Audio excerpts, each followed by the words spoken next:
What's up, Wastelanders? I'm Ian Higton from Eurogamer, and I'll be your guide for another jaunt around the irradiated wastes of Boston. On this week's Fallout Friday, I squish all the new info gleaned from this year's Quakecon into some easily digestible balls of knowledge. The ingredients for these tasty balls include news about companions, relationships, character progression, and more. And we get a look at the real-life Colin. Sorry, I mean the real-life Dogmeat. Actually, no I don't. I definitely mean Colin. Colin's a much better name. So, this year's QuakeCon held many treats for Fallout fans.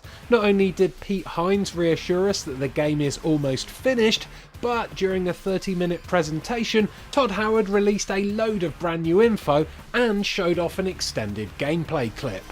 The only trouble is, that whole presentation was exclusive to attendees of the show, so anyone not on the guest list will never get to see it.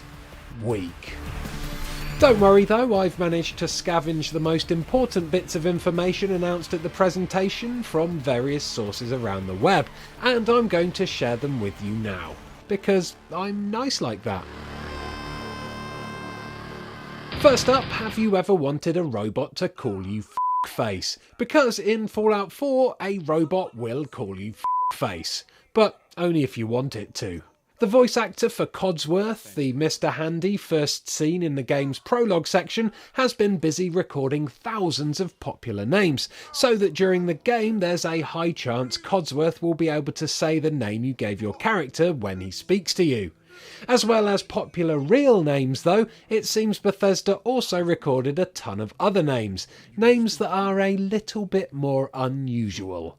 During the presentation, Todd played a clip of Codsworth saying a few sample names, including Miss Angela, Mr. Matthew, Mr. McFly, Miss Katniss, Mr. Boobies, and Mr.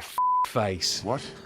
Charming. Doesn't take a lot to guess what everyone's going to be calling their characters in Fallout 4 now, does it?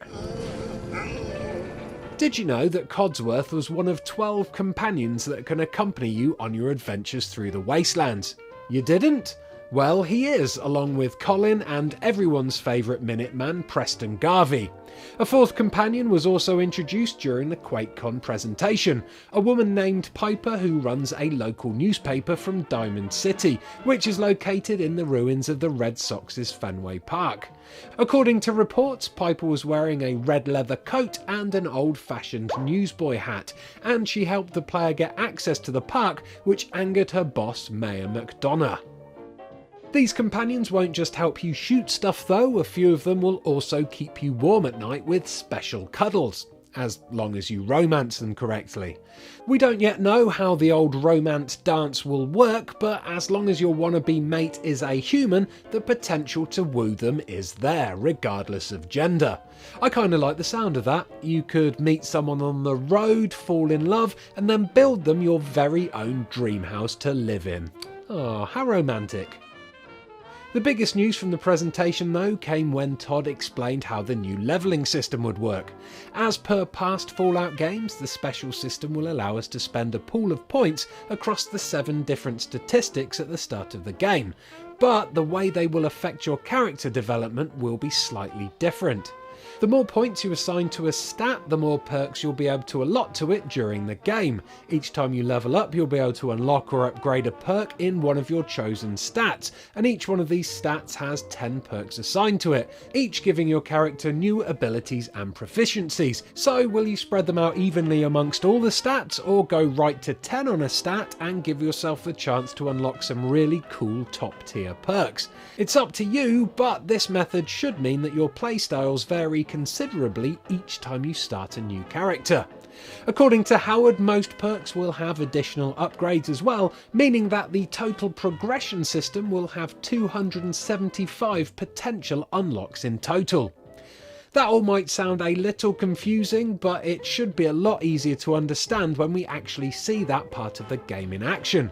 According to the people who attended the presentation, these perks were displayed on a Vault-Tec poster, which gave a Skyrim-like visual representation of all the upgrades on offer.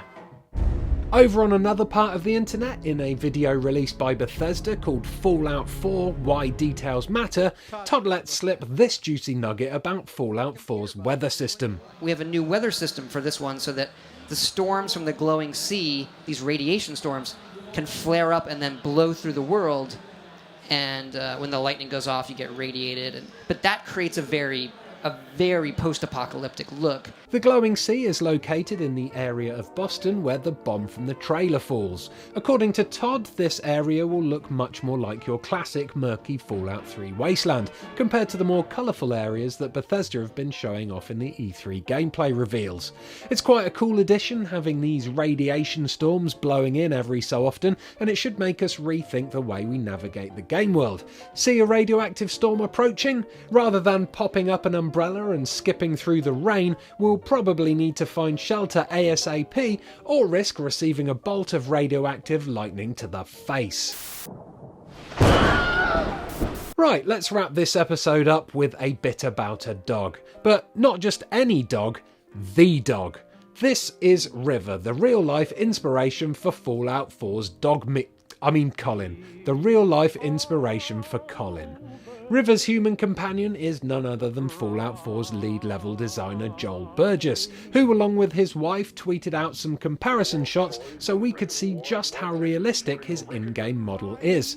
During Fallout 4's development, River spent a lot of time in the office so the team could gather reference material, but unfortunately for River, he wasn't paid a penny for all his hard work.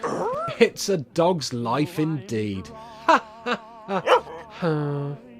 Okay, on that note, I think it's probably time for me to shuffle off with my tail between my legs.